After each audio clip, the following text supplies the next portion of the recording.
Hi guys. Welcome to Helena Coffee's channel.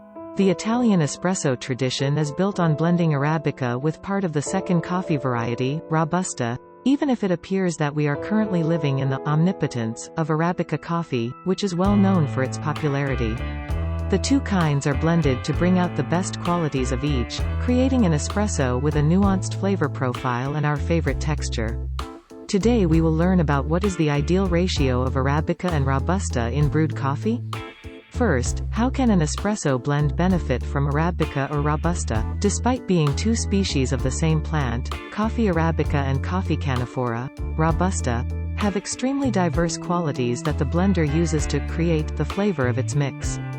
Arabica is substantially less bitter than its cousin, has a richer mouthfeel and more subtle undertones of other flavors, and, depending on the type, can have strong, noticeable acidity. On the other hand, while clearly tasting more flat, Robusta conceals the qualities essential to an espresso blend. Robusta specifically gives a blend strength, significantly improves the body, and, in the case of espresso, boosts the cream, which is one of the distinctive characteristics of espresso. So, how does the Robusta-Arabica ratio affect how a blend profile changes? We may sketch out in broad strokes how the flavor profile of a blend varies, even if the final product is always dependent on a variety of variables, including the quality of the grains, their roasting, their variety, and the cultivation and processing circumstances. Based on the ratio of Arabica to Robusta in the blend. First, blends containing a high percentage of Robusta, 90%, 80%, or 70%. Arabica goes on to give only a few aromatic and pleasant touches, which makes the bitter, powerful flavor of Robusta more pronounced. Typically, there is less acidity and more caffeine. These mixes typically behave very well in beverages that call for the addition of milk while being accentuated by the addition of little sugar. Perfect for espresso latte as well. Second, Robusta concentration in balanced blends is 60% to 50%. The Robusta's characteristics stay strong, but the Arabica's scents and nuanced flavors start to shine through.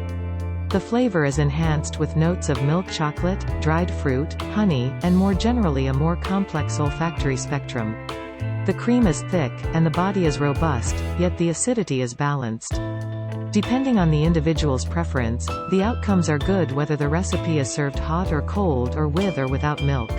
Third, Robusta content for Arabica reach blends as 40%, 30%, and 20%. There are numerous well-known mixes in this category since it represents perhaps the best balance between the two types of coffee. Arabica's scent profile is currently developing, giving rise to more complex flavors like floral and fruit notes while the acidity is gradually asserting itself. Strong coffee flavor is appropriate for both espresso and ristretto or lungo, depending on our preferences, and typically does not require sugar. And last, 100%, or slightly less, Arabica content ranges from 90% to 100% in blends.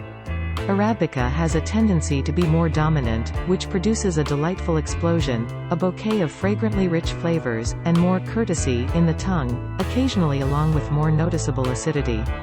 We have a ton of options and an infinite universe of coffee to explore, so it's critical to always drink the coffee we deserve. And don't forget to like, share and subscribe Helena Coffee to watch more interesting videos.